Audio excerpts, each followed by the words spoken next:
Welcome to episode 7 of Fantasy and Football Podcast. Episode 8. We are. It says episode 7 on the goddamn script. Didn't fix it. You son of a bitch. Welcome to episode 8, Fantasy and Football Podcast. We're your hosts, Chris and Colby, here to talk to you about some football and some fantasy. Week 6 of the NFL is in the books now. Browns and Chiefs. So, Browns, pretty bad. Yes. Dylan Gabriel, second game as a starter, he is just cheeks. I mean, the guy is literally my size. Yeah. They do not look good. No, did not look good. Did you see that Sanders, what's the brother's name? There's Shador and there's Shiloh. Yeah, that he was like walking around the stadium pretending to be Shador. Yeah, he had his jersey on and just like signing autographs. We're like, we just saw you out there. We wanted you to go in. I'm like, do you really think he just came up to the stands and just walking around 10 minutes post game? With his antics, maybe. That's true. Yeah. All right. Page break. Pause. Time out. Yeah. We're gonna cut this because I forgot to put my headphones in. Oh. Did you hear me? Yeah, just through the computer. Oh. Yeah. All right. I'm ready now. And okay. Time for this is where you cut. Yes. Yeah, I can't believe that they really were thinking that was Shador walking around the stadium. Oh man. That's and he was like answering their questions in full like interview style. It's like, I'm just blessed to be here, blah, blah, blah. I'm like, it's funny, but it also feels weird because he was on a team and got cut. It's not like he's some brother that's not a football player and is like funnily being his brother. It's like, no, you didn't make it. Yeah. So now it looks like you're trying to just live it. They need a new PR team, I think. Yeah. Might be time, but also might be time for him to actually start. It just whole offense looks bad. Harold Fannin Jr. though is definitely a bright spot. That tight end that they signed, I think he's going to be really good, especially, I mean, David Njoku's on contract now, but he's definitely the heir apparent. He's not, Njoku's probably not going to get his next contract from the Browns. Right. But Stefanski's definitely on the hot seat now, like red alert. Yes, I agree. Seat. With all the terrible moves they've made, the Gabriel pick, starting Joe Flacco wasn't terrible, but just with everything else going on, it just has not been good since the end of the Baker Mayfield era in Cleveland when they got rid of him. True. Just bad all around. So we'll see. I mean, now it's like I've moved on to that part of the season with the Browns where I'm like excited for the moves they'll make to set up next year, It's only week 7. 6 games in. Yeah, it's bad. But your Chiefs, they looked good. Great win. It was a good game. The Lions. Offense looked good, defense looked good. Right. So you think they're back on track, or was it a fluke? We were never off track, baby. I'm just kidding. I can't tell. It's like every other week we either get like Super Bowl era Chiefs or we get really bad looking Chiefs. But Rashee Rice comes back this week, so potentially that could revamp the whole offense. Yeah. He's strung together a couple of. He looked pretty good. Productive games. They were still better now than he did last year. Right. He still had a couple drops that were in his hands and a couple that he like bobbled and then caught. And I'm like, man, dude. But yeah, fighting those yips. I'm excited. That got me excited for the rest of the year. I was feeling a little down after the previous week. Yeah. 3-3 is a lot different than 2-4.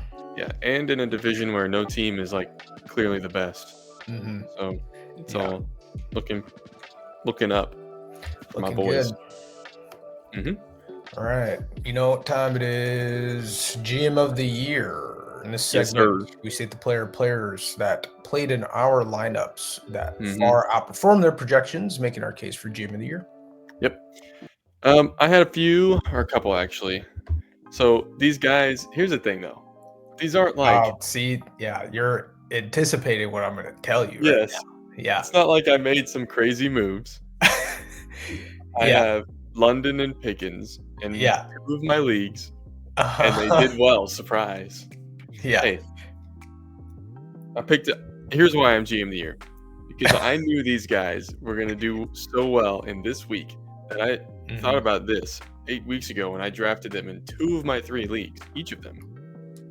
But yeah, London was projected 15, scored 31. Pickens was projected 16, also scored 31. And I Yeah. crushed it.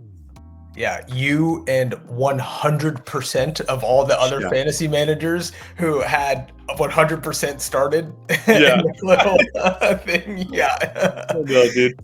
I don't have anyone on my bench that could even touch the ball. I got guys that are hurt or like just like fourth strings. So Yeah. I'm just like rolling with who I got. That's good. Well, that is the bone that I had to pick with you about this. I It's was like, George understandable. Pickens and Drake London, like Those are the only GM of but, the year. yeah. Get out You of know, here, man. this isn't as big of one, but I had 2 tight ends in one of my leagues, and Ferguson was my flex, who's been having an amazing year. Yeah. But I had Laporta as my tight end. So together they do well. And this week I sat Ferguson and played Lad McConkey instead, and Lad had like 23. That was solid. Ferguson had 19 though, so it wasn't that big of a Yeah, jump. but he's still not like the Right. Lad McConkey thing. I get that it didn't like change your points Yeah.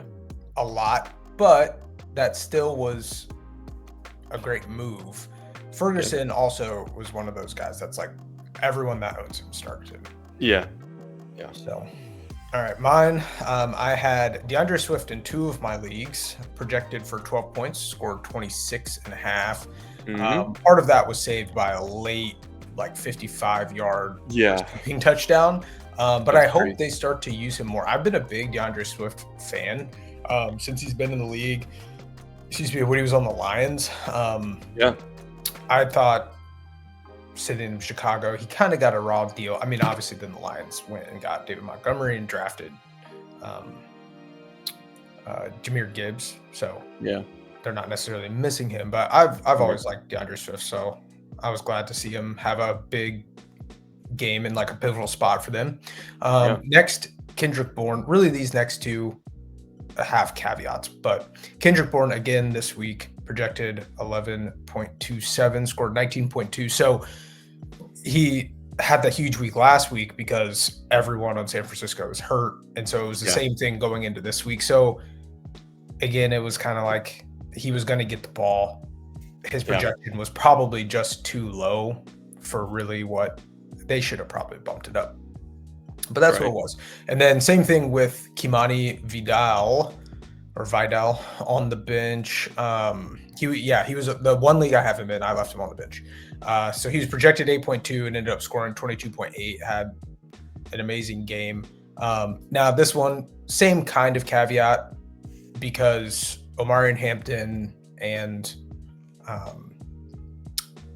what's the guy's name? Najee Harris. We're both on IR.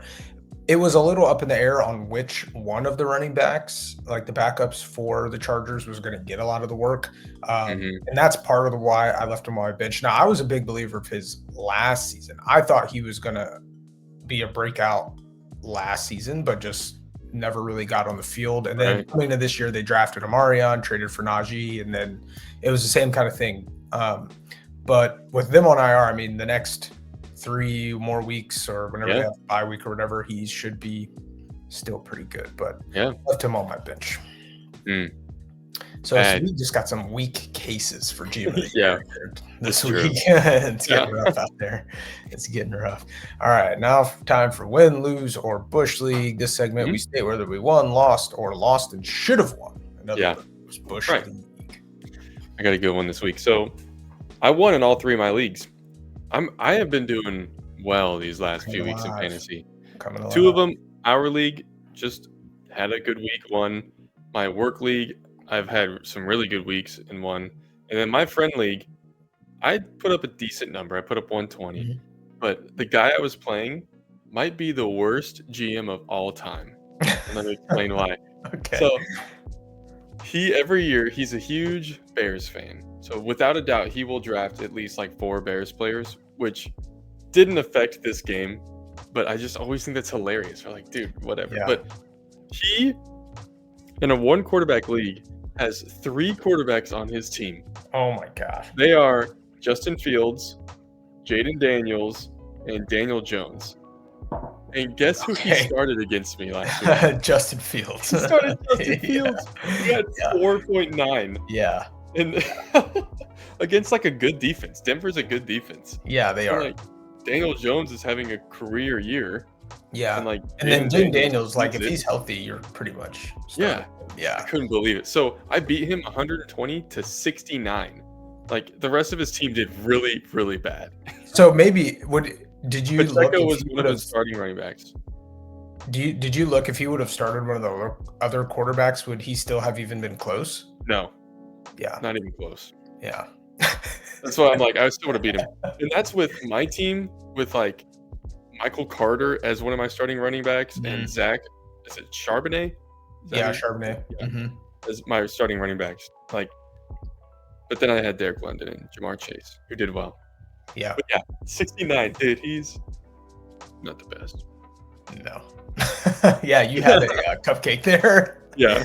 Oh, if only I could say the same for myself. Survived in my guillotine league, which this coming week, your boy has the second lowest odds to make it right now. Ooh, going into this week. no. So, we'll see. Oh, we'll see how it goes. But I survived this week. In my family league, I won. Nice. In my friend league, where my team is bad, I lost. But in our league, I'm calling Bush League. Oh yeah. So, wouldn't you know? Let me guess. Yeah.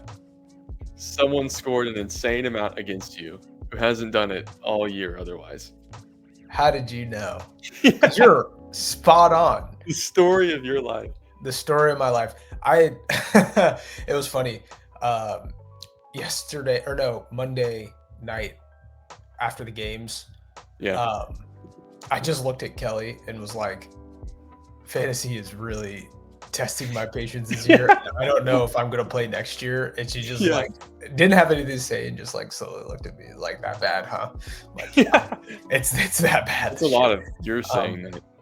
It's crazy. So in this league, I had Cam Scadabo play in the Thursday night game. Yeah. At 30 points. Yeah, he balled out. Already off to a great head start. I was projected to beat this guy by 30. Okay. Oh, yeah. This guy also, his high score so far this year is 139. So he has not scored 140 plus all season long. I was projected to beat him by 30. Right. He ended up scoring 170 points and beating me by 40. Oh my God. Who do you have? Yeah. He had Rico Dowdle. He had not Amon-Ra. He had like 2 guys hit 30 points.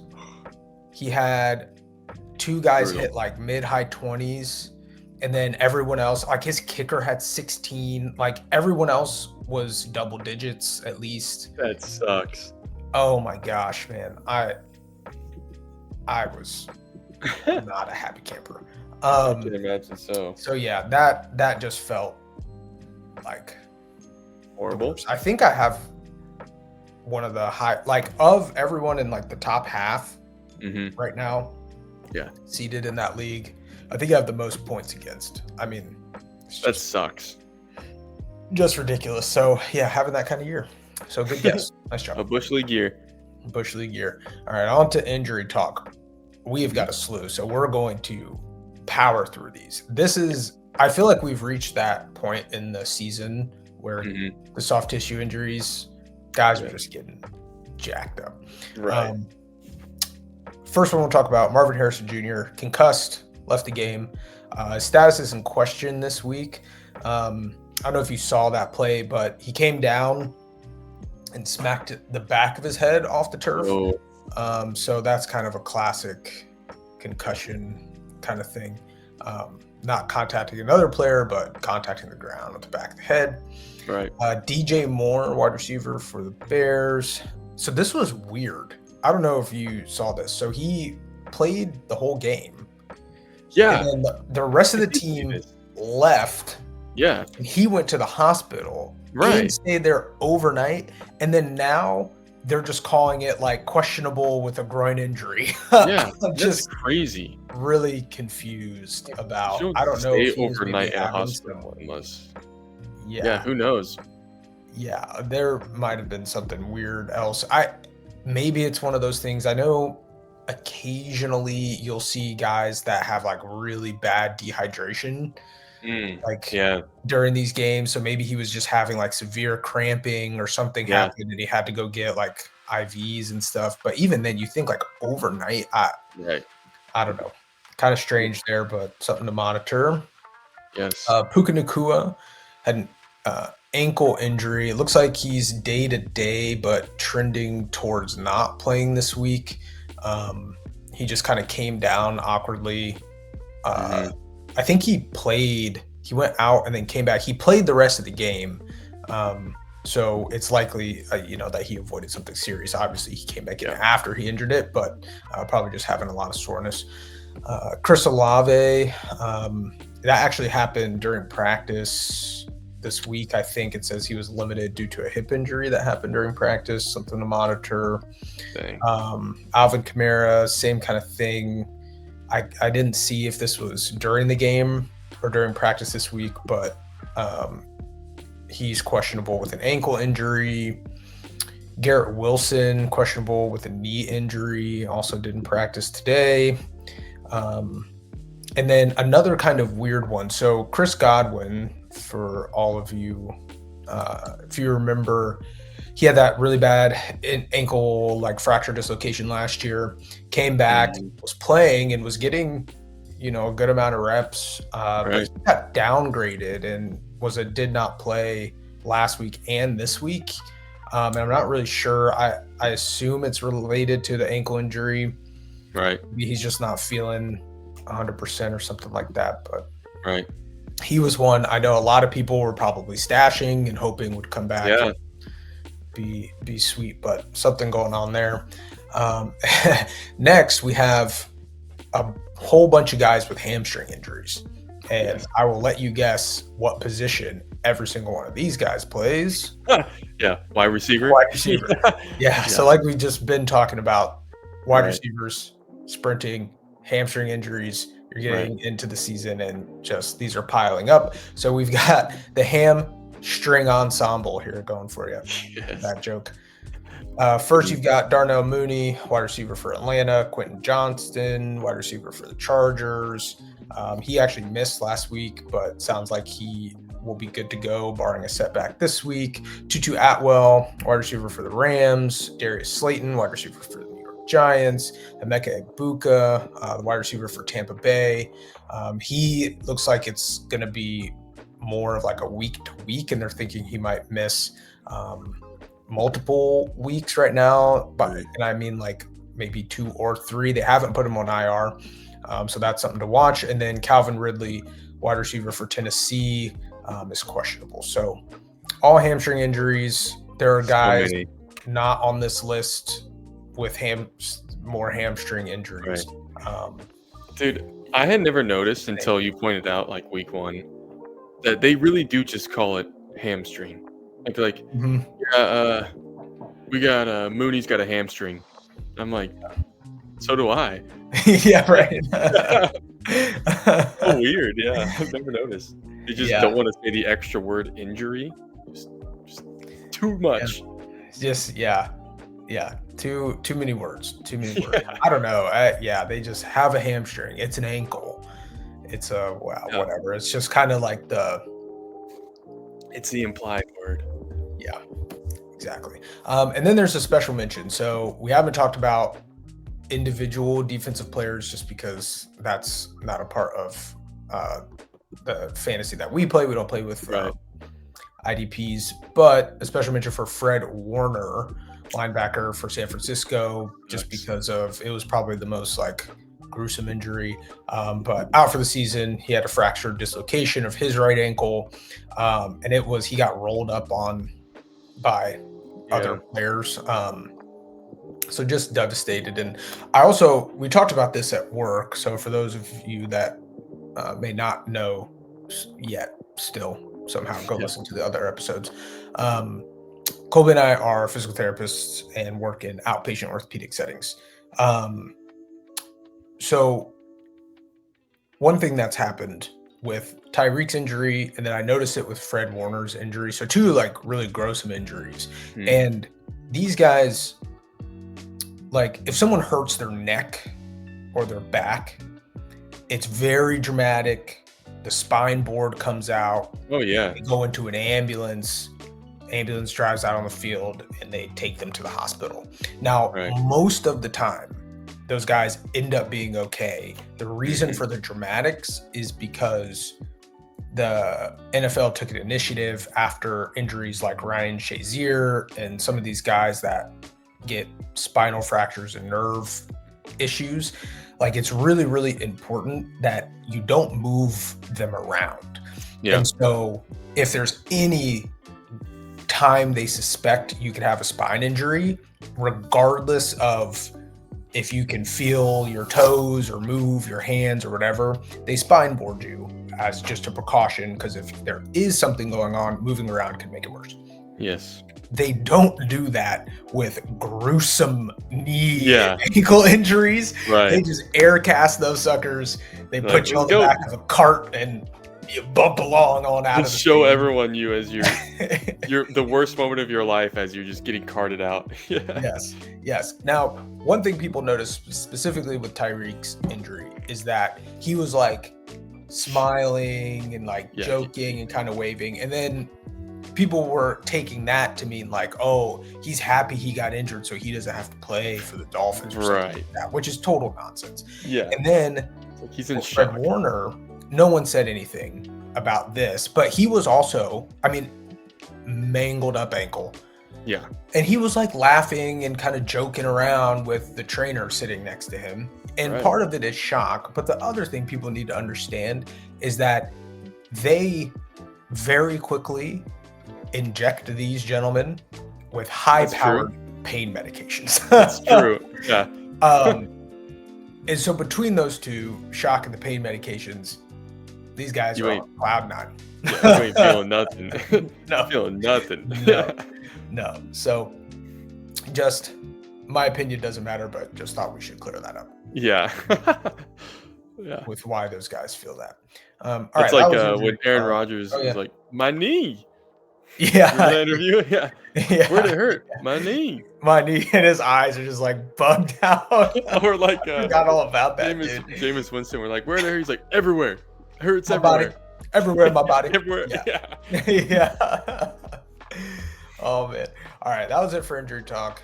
Now it is time for the fantasy and football coronation quest. Yeah, baby. All right, Colby, you got the honors today. All right, coronation quest. So we got some names that have, a couple, actually just one that has now hit again. But King of the North, most fantasy points score week to week, Bijan Robinson. We got the Goblin King. We got Cam Scatterbo, which is fun. That dude's fun to watch. So that's most touchdown score week to week. We should make Hand a of the King category called like the CTE gesture. Yeah, exactly. The speed run to CE. Hand of the King. We got Jamar Chase, who is a repeat on this. He's a repeater, so he's putting his coins in there, and then London. Has he been on there? I don't think he's been on there before. No, Drake London has not been on there. Just Jamar. Yeah. So Jamar's in the lead now for Hand of the King. Yep. Got the Shield of Rohan, best defense. We got a tie between the Raiders and the Broncos. Yeah. Same division. That's right. Cool. That's a rare tie for that is a rare tie. Scoring. Exact same score. Yeah. Next, we got the Lisan Al Gaib. 10 out of 10. Come on now, Yes, son. Eddie, I don't know how to say his name though. Pinero. San Francisco kicker. And then the Reaper, we got a repeat. We got Rico Dowdle. Dude, 2 weeks in a row. Yes. So just absolutely giving them boys the work. Yes. Over 200 scrimmage yards, 2 games in a row. Crazy. Yeah, man. And then our favorite, the Creature Golem. This is crazy, actually. So it's Cooper Rush this week. If you remember last week, I the editor incorrectly put Cooper Rush in this spot, but he actually wasn't. So he was that close to actually repeating as the Creature Golem, which I have a feeling will not happen. Which is crazy. That would have been nuts. That would have been nuts. So Cooper Rush is a Creature Golem.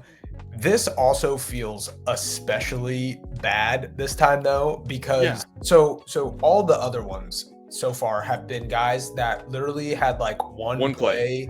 Yeah. That they had a fumble and didn't record like any yards or a catch or anything like that. Right. They finished with -2, literally every single one of them. And then Cooper Rush played the entire game. Football the game. Baltimore Ravens went 11 for 19 for 72 yards, 0 rushing yards, and 1 interception to finish with -1.12 points. Disgusting. I mean, if no one repeats, I think he should get 100%. The title. Yeah, absolutely, dude. You kidding me? To almost get it once as the starter last week. Almost get it twice again. As a starter. Yeah. Right. That's so bad. Is Jamar coming back next week? Or Lamar Jackson? Or is he gonna have to do this again? You know what? I haven't. Could we get a repeat? Status. We could. I mean, the Ravens are they might be cooked. They do not look good. They're in a position right now. It feels like the sooner Lamar can come back to try to save their season, the better. But he's like the whole franchise. So that's so true. I'll have to look. I don't have that. I haven't looked into the status of his injury this week. Yep. All right, that was Fantasy and Football Coronation Quest. Nice. All right. Okay, it's time, everybody. We're going from the fantasy section of the show to the fantasy section of the show. And tonight, we're talking about, our topic is called the Sophomore Slump. So let me briefly explain what that is. This is typically a thing in sports when a player has a standout rookie year and then followed up by an average or below average second year, sometimes even a bad year. It's a phenomenon that happens not all the time, but it's somewhat frequent in sports. I think there's a lot of reasons for that. But we're going to give you a couple examples from sports players. But then we're going to talk about this in book series, particularly trilogies, but some other series and stuff like that, where the first book was great. Second book, often deemed like a bridge book is what people call it, where it's like, there's the first book and then the third book and the second one, they just like filled in space to get there. So an example in recent years for a player who really exemplifies this is CJ Stroud. It's tough. This is 3 years ago. Is that now? 3 years ago, he was a rookie. He was Offensive Player of the Year. Threw for 4,108 yards, 23 touchdowns, 5 interceptions. Cooking. Yeah, excited. A lot of people took him for their fantasy teams the next year. They're really excited about that team, Houston. Idiots. Yeah. Last year, he threw 3,700, but he only had 20 touchdowns, and he had 12 interceptions. But here's something I found interesting when I was looking up his stats. His first year, he was sacked 38 times. Second year, he was sacked 52 times. Yeah, not good. Right. So, like, is that on him? Is it that his line got worse? It's like, really kind of makes you think. Yeah. What was that sophomore slump for? Yeah. What was the reason? But yeah. So, we're going to talk about some series. This first one I specifically picked out for you, Chris. Yes. Because we've talked about it on here before. Yeah. The Era 1 of Mistborn. So the first book, The Final Empire. On Goodreads, it's rated 4.4 4.44, which is really good for a fantasy book that's rated.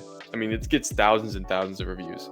The second book, generally in the fan base of Sanderson, is like one of the fan base's least favorite books. It's called The Well of Ascension. You know that, obviously. It's rated at 4.33, but it's your favorite Sanderson book. It is my favorite Sanderson book. Yeah, it is. Hey man, I don't know. It's great. That's all I can say. Right. I definitely think Final Empire, of course, kind of sets the stage. I would say out of the 3 books, Final Empire is probably my least favorite. I could see that. Out of all of them, it's just a little. It's just classic Sanderson. It's just a lot thrown at you. But I thought The Well of Ascension was so good. Like it, I think I read it the fastest, and it made me like immediately. I think when I finished Well of Ascension, I started and finished Hero of Ages within like 2 weeks, because Well of Ascension got me so hyped up. Right. Exactly. And not like from like this book has been a slog, like I can't wait to just get to the 3rd one. But love Well of Ascension. So yeah, it is what it is. It is what it is. 5 stars for me. Right. I think what I think it is that the first book is all about the heist and like all this setup, you're getting the magic, and then book 2 does get very like war strategic and like political with oh my gosh, Vin and Elend. Oh my gosh. Yeah. Elend, because he's a huge character. So I think people that really liked the like heist stuff didn't get that in book 2, and they're like, this isn't what I was promised. So then they fell off of it. But still, I mean, I agree. It's still freaking amazing. 4.3 is still an amazing rating. 4.3 is still good. Yeah. Like tens of thousands of reviews. Okay, the next one. This is a movie series, The Matrix, which I was actually just talking about this last night with Claire. The first movie, often regarded as like a perfect movie. Impeachable. Correct. Yeah. 73 Metascore. And then The Matrix Reloaded, the next movie, is a 62 Metascore, which I can understand that. I tend to agree with that. I love all 3 movies, but the second one is the weakest of the bunch. Yeah. I agree. Next one, this is also a movie series, actually also a book series. It's the Jurassic Park series. So the first movie, 68 on Metascore, and then the next movie, Lost World, only 59. Yeah, also agree with that. Most people love the first one. It's just super classic and nostalgic, and a lot of people love the 3rd movie. Yes, Jurassic Park 3. Jurassic Park 3 is great. It really is. So yeah, I agree. No problem with this rating at all. Yeah, I totally agree as well. The last one we're going to talk about in this section is The Hunger Games, so Chris put this one on here. I almost put this one on here too, just from a personal standpoint. But so the first book was rated at 4.35, and then the second book on here, you put it as it's the same score. So it was the exact same rating. Same rating. Yeah, which is interesting. Yes. Yeah. When I read this, I read this in 7th grade. When I was still trying to decide if I liked reading as a kid. I didn't know yet. And I loved the first book. Read it so fast. And then I couldn't get past the first third of the second book. It just like bored me to death. So then I never finished the series. Yeah. Wow. Yeah, this was interesting. And the reason I wanted to keep it on here is because they were the same. And I don't know. I think I also tend to agree. I read the first one.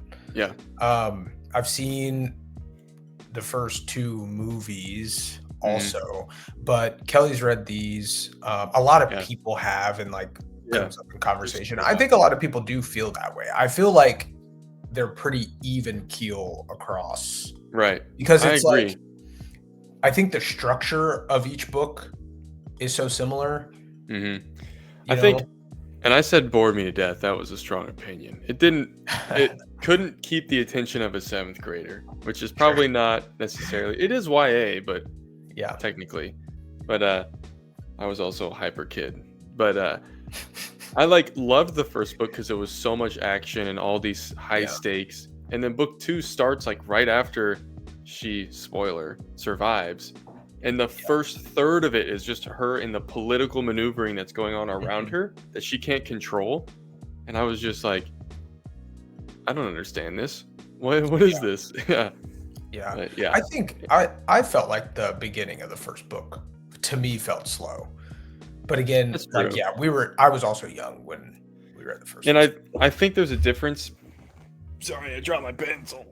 I think there's a difference between going into a first book and them having to do a lot of setup, and you're like getting used to the world and they can do world building and you're falling in love with the world, versus then if they do that again in the second book and you already got a taste of what the like action can be, you're like, dude, I don't care about this. Just put me back in the go into another one.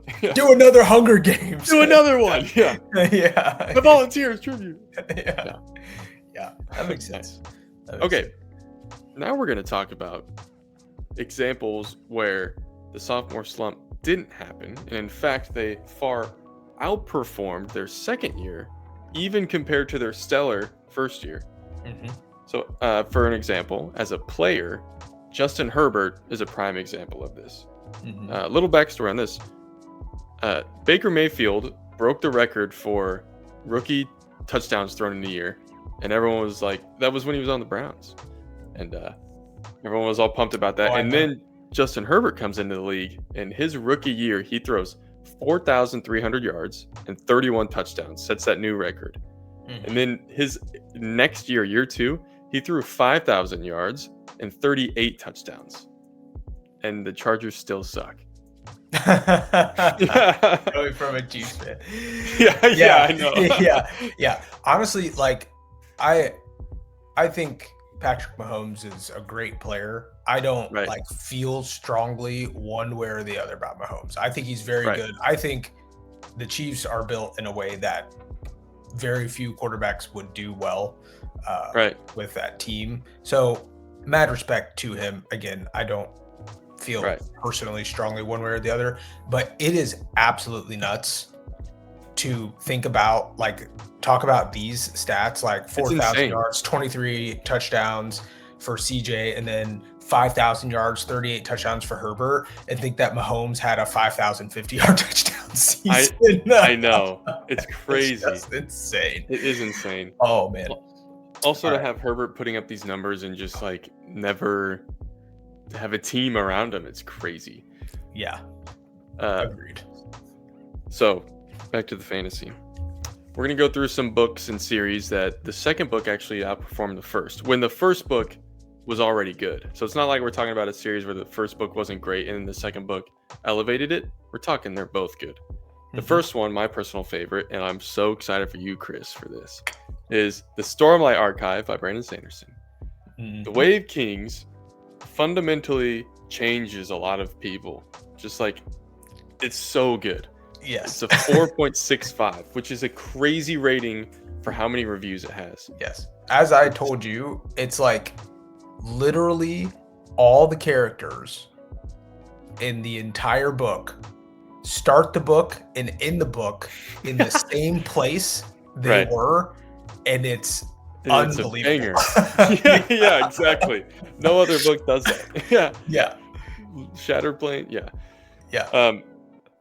Book number 2, it's called Words of Radiance, regarded as, by a lot, Sanderson's greatest book of all time, is rated 4.75, which is insane. In epic fantasy, it's like I can't remember what it is, but it's top 5 for sure, rated all time, with like a threshold of a certain amount of reviews. So it even steps up more. And I think Words of Radiance solidified his like career as like the guy in fantasy. Yeah. And you're about to start it. I know. So for the listening and viewing audience, I just started the Words of Radiance like last week. So I'm on you did? Yeah. I thought I told you. I thought maybe you did. I thought you said you were going to start it. Oh, well, maybe I said I was going to, but I mean, you did immediately right then. Yeah. Yeah. I'm like 75, 80 pages in Oh man. right now. Yeah, I'm buckled in for the ride, baby. I can't wait to talk. When you finish that, we'll have an entire episode over that. Yeah, all right. Let's do Yeah. it. That'd be I great. can't wait. Okay, the next one is The King Killer Chronicles. This is, you may have heard of the book called The Name of the Wind. It's got controversy around it. I don't know if you're familiar with this. Patrick Rothfuss, the author, it's a trilogy. He wrote these 2 books quite a while ago, and he is just not writing the third. There's like, he says he is, and then he's not, and then he like says he's written a chapter, but then he hasn't, and people are really fearful that he's never going to finish the series. And it really sucks because these first books are so beloved. So the first one, Name of the Wind, is rated 4.52. It's regarded as like some of the greatest modern fantasy that's come out in the last 20 years. The prose are elegant and like thoughtful, and the story's great. And then he followed that up with The Wise Man's Fear, and it got even better ratings at 4.54. So, I mean, these are like genre-defining books, and he might not finish it. Yeah, it's crazy. Just like Game of Thrones. Yeah. Same thing. Yeah. Wow. Yeah. Next, this one you put on here. And I need to read this series. This is The Reckoners, another Sanderson. So we got Steelheart, first book, 4.14. Followed up by Firefight, second book, 4.25. Yeah, so I disagree with this Ooh, rating. yeah. I think I was telling you before, like Steelheart could absolutely stand on its own. Yeah. It is just so good because you don't know anything, and there is a single central problem that they're trying to solve in the book, in literally like the last paragraph of the book, like you get the answer. No way. And it's just this long, slow build. I mean, it's not a long book, but it's like just this slow build, and you get just the most perfect payoff. I think a lot of what I've seen people like more negatively reviewing or critiquing the book is that it isn't Sanderson, the Sanderlanche. Yes, it's not Sanderson typical where you get a lot of like world building up front in a lot of those. It is like, it reads like almost like not a noir, but kind of like it's sort of just like more mysterious. Like you kind of like trying to figure things out. You're kind of guessing like, I bet this is why that, or I have, like, you build more theories than it is just like following a story in this world that's been built for you. But I think people that read Sanderson don't like that so much. It's true. And it definitely for Sanderson reads a lot more YA. I mean, it very well may be in that category. He wrote it that way, and so I think people maybe just hate. And then the second book, you have like that answer to that huge question in the first book, and then it's a lot more like action and things happening. Now that these characters understand this, they can like go about doing a lot more. And so I think people like that. You are so introduced to like a new character too in that, who plays like a central part through the whole rest of the story. So I guess it kind of makes sense just based on what people say. But the first book, like the payoff is just unbelievable. That's awesome. It's so good. Yeah. Nice. Okay. The next one, Lord of the Rings. Got the Fellowship at 4.4 and the Two Towers at 4.5. Doesn't surprise me at all. No. I mean, they're all amazing. It's foundational fantasy, but I do love the Two Towers. Yeah. It's great. So this one was actually surprising to me. when I texted you before and was like, Oh I'm yeah, and surprised you're by like, what I'm he-" surprised. Yeah, This was the one that was surprising to me. yeah. I expected them to be similar, like Oh yeah, not such a like a full discrepancy. point Yeah, there. Yeah, yeah. that makes I sense expected it to actually. be, yeah. But I mean, the Two Towers, like the movie, is also Sweet. like pretty sick. Yeah, yeah. I wonder if that influences it, even though they're the books. But I mean, yeah, Maybe, especially you think about how many new readers that like read or did the thing where it's like they read the books after the movies, and so maybe right. they already had like that idea. Who knows? But yeah, Yeah, true. Nice. Yeah, Yeah. I need to watch those movies again soon. It's been a while. I've been thinking about it a lot lately. it's always a good. It's like my go-to. Fellowship is like my go-to long plane. I know. ride Yeah, that's what I movie, was thinking about. We fly. I have a super long flight here in like a week and a half, so I might throw it on there. There you go.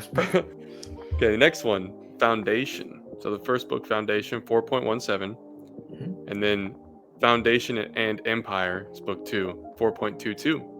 Yep. So I don't think either of us have read these.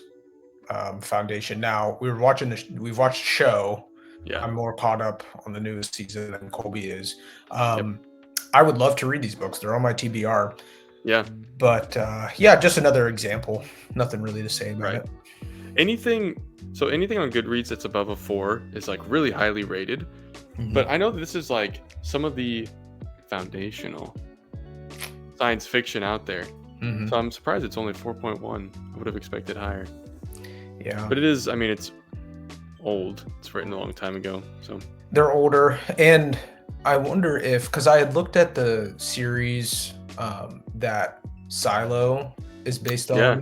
Wool, and um, they had pretty low ratings, but I wasn't surprised by that only because, well, one, I don't think in literature they're necessarily like highly regarded anyways. Right. So there's that aspect to it. But then they turned it into like a hit show. Yeah. And just kind of like, why is that the way it is? But those books were written very loosely. Like the Mhm. science fiction was written in a way that's like more theoretical than Right. trying to actually like make logical sense with Right. things. And That so makes then sense. books are just kind of like, and I wonder, again, we haven't read them, and Foundation is more highly regarded, but you just Yeah. wonder how much maybe a Foundation was written in that style, maybe as That's an true. old book. Yeah.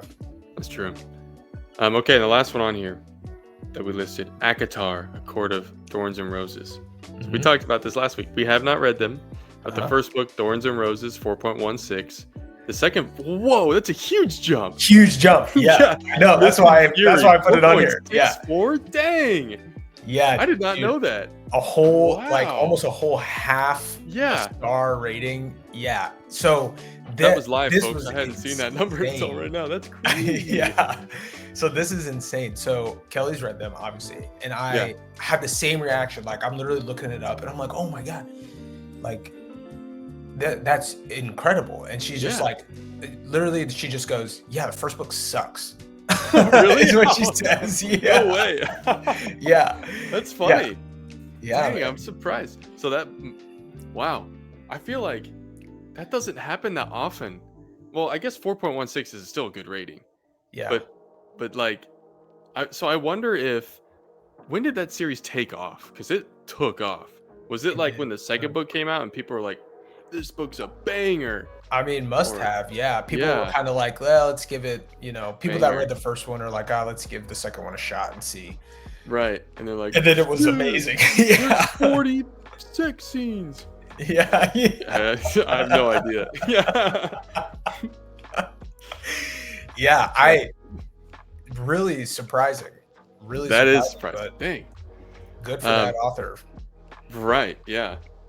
Okay. This last Okay, thing you put on here, I'll let you present this All right. one. All right. So obviously we've been talking about sophomore slumps and books that some that flop in the second one and some that clearly can outperform the first one. Mm-hmm. So as we've talked about previously, I read the first book in Hierarchy series, The Will of the Many by James Islington, and it is a banger. I should have, dang it, I should have looked up, you know what? I'm going to do it right now. Do it. Do it right now. And look at what it's currently rated. I should have had that ready, but we can do it real quick. Oh, come on. Will of the Many, Hierarchy, Book 1 is a 4.60 with 156,000 ratings. That's crazy. Okay. That's high. So, with that being said, the second book in what's supposed to be a trilogy comes out next month. Ooh. The strength Will it? Hierarchy Book 2. So will it go the Stormlight route? Hard to beat. Hey, Stormlight did it. Stormlight did it. Brandon Sanderson. I mean, yeah, James. Hey, who knows? This could be the start. This could be his. Yeah. I mean, if that you rave about that first book, and 4.6 is so highly rated too. Yes. Nice. Yeah, on almost 150,000 plus ratings. It's up there. So really excited, but really nervous now. Yeah. Like I didn't think before we planned to do this segment. Yeah. I was literally just only like, it's gonna be sweet. It's gonna be sweet. I ruined it for you. Sweet. And now we're doing this, and I'm made like, you nervous. No! Dude, that's how it goes. There's always, for me, like when I'm anticipating books and series, I'm like 90% excited, 10% terrified. Yeah. Like Red God with Red Rising. I mean, that's not the second book; it's the last book. But it's like I'm so freaking excited, but I'm like, what if it flops? What if it's terrible? Yeah. But I trust him. Yeah, I trust him too. Yeah. That's hilarious. I was 0% nervous. I'm like a solid 10% nervous. Oh no. Shoot, man, I need to get that book going. Yeah, you start it. You need to rev up your engine. I know. Nice. Okay, well that was the segment called the Sophomore Slump. Sophomore Slump. Right. I really didn't plan much for after that. We have like 10 minutes if you want to talk about stuff. You're reading Words of Radiance. Yeah. Are you reading anything else? Can I talk about where I'm at so far? Should we put like a spoiler? Oh yeah. All right, everybody, spoiler warning. Let's talk about it. All right. So far so good. So just to refresh your memory, we'll say, we're following so far just Shallan and Yasna as they are like on the ship headed to up with Dalinar, and already like getting just peppered. Yes. Way more just information divulged, but it's like I get it, they're on a ship and like there's nothing to do but sit there and talk about things, and Yasna kind of has to get Shallan up to speed because it's like, hey, you have these abilities and like we need to be on the same page because now like you are an important person, so buckle up. So she's like seeing these patterns, and she drew one of the patterns she saw, and it like came alive. Brain or whatever. So they're going through that, and then Kaladin's just being Kaladin right now. Like he's just like sad. Is he sad boy? No, he's like he's medium, not too low, not too high. Yeah, he's a little like, because they just got at the very end of Way Kings, they get appointed to be. That's right. I forgot that. Kingsguard to Kingsguard, like guard to Dalinar. And Kaladin's basically just like in the mode of like, I'm just playing my role. Yeah.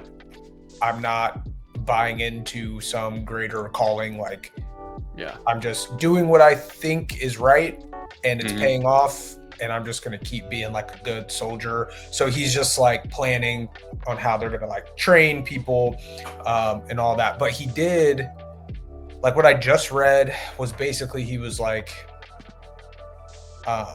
we need to just make sure we protect Dalinar because like his son, Adolin, like we need to protect him too. But Dalinar is the reason we're in this position and we will stay in this position as long as he's alive.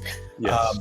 And then the actual like last chapter I just read ended with Yasna telling Shallan that she is now like in a agreement to be wed to Adolin. Yeah. So yeah. just laying a lot of groundwork of like Right. the great convergence of people. So that's where I'm at right now. Nice. Yeah, you're just getting into it, man. There's so much. There's some stuff that's gonna happen fairly soon. I'll definitely text you or we'll talk about because some shit's going down. I mean, it's Sanderson. Come on now. Yeah. But you will get 400 pages of world building, so prepare yourself. I'm ready. Oh, I'm so ready. I need to. I was telling you, I want to try to blaze through it to be ready by the time that Will of the Many or Hierarchy, Strength of Few comes out. But at this point, I'm like, maybe I can drag this out because there's nothing like really high on my TBR at the moment. Yeah. Anyways, so if you get your fanny in the wind, I can draw this out. You can read. Will of the Many's like half as long. So right. Well, my problem is I started the third book in the Shades of Magic series. I'm like 100 pages in, but it's a 500 something page book. Yeah. So I have to finish that. And then I would start this. I'm probably not going to finish that until the Strength of the Few comes out. So yeah, that's I mean, that's all right. I will probably, in all honesty, I will probably finish this book in the time you'd finish. That's true. It takes me 3 months to read a Stormlight book. Yeah. So I'm just kind of preparing for that anyways. Okay. I promise you. Honestly, I still might just wait until you do it so that we can read at the same time. Because you know how many people I have to talk about of the books that I read or like they're reading them at the same time? Like you, but only because you've read them already. But then it's like true. I don't have. It's like, so much better when you read at the same time as someone. It's better, you know. It's better because, like, you tell me all these things about Words of Radiance, and I want to say things, but I don't remember exactly when certain things happen, and I am so fearful of spoiling something for you. So I like just end up being like, yeah, dude. Yeah. You're like, like, talk to me in a few chapters. Yeah. But when you read it together, you can speculate together and like and predict things together and be wrong together or right and like be like, I told you so. But like we can't do that because I've read it. I know what happens. I know. Yeah. You do. Yeah. Okay. I'll tell you what. I promise you when I finish this book, A Conjuring of Light is what it's called. I will start The Will of the Many. You have my word. Let's do it. Lock it in. You know, I'm gonna go read right after this to get progressed on that book and there you go.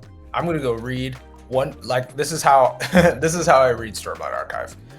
I'm like I'm gonna start reading at 7 o'clock after work and go to the gym. I'm gonna be awake. I'm gonna read this book, and then what happens is it gets to be 10 o'clock, and I'm like this in bed. And then yes, dude, same. And I just crawl along in the book. Yeah, same. I do that same thing. That's the way of a reader. The life of a reader. I think it's the way of a king. I should just quit my job. Let's both quit. And just read? And read. We can somehow make a living off of that. Yeah, dude. Our wives would just take care of us. Claire's worried I'm going to quit any day now. Oh, no. I said I got 2 years. Yeah, you got. I don't know. Well, I'll tell you, if I ever sell a book, the moment my pen is signing the dotted line is the same time of my other hand is putting in my 2-week notice. Yeah, no, the exact same moment. You can do it old school. For all of you youngsters out there, you know what a carbon copy is. You can just put your Colby's a youngster out there. Yeah. So you have a checkbook. Yeah. Oh, You yeah. ever write your check, right? So then Right. copies On on. the- Dude, you on the just one put bottom. your resignation and then your book contract. Sign them at the same time. And just sign them at the same time. That'd be sick, actually. That would be sick. You'd be calling your shot. I would, especially because if you're publishing in the book world, when you sign that line, that book isn't going to show up on the shelf for another 2 to 3 years. So I'd really be calling my shot. You better save up. You have to move to like Costa Rica. Yeah. No sophomore slumps. Can't do Your that. money will go far there. Yeah. Your early retirement. That's true. All right. Well, nice. Cool, man. Well, everybody, this has been episode 8 of Fantasy and Football. This was fun. We'll see you guys next week. We're going to talk about week 7 of the NFL. We're going to see if Rashee Rice does anything or if it was just a nostalgic first year and first 3 games. We'll see if Dylan Gabriel steps up at all or if they still look as bad. Yep. And we'll be looking for maybe a Shadur sighting. Maybe. Ooh. He might go talk to fans after the game. Yeah, but he'll mime it. Yeah, that would honestly be hilarious. All right, everybody. We'll see you next time. See ya.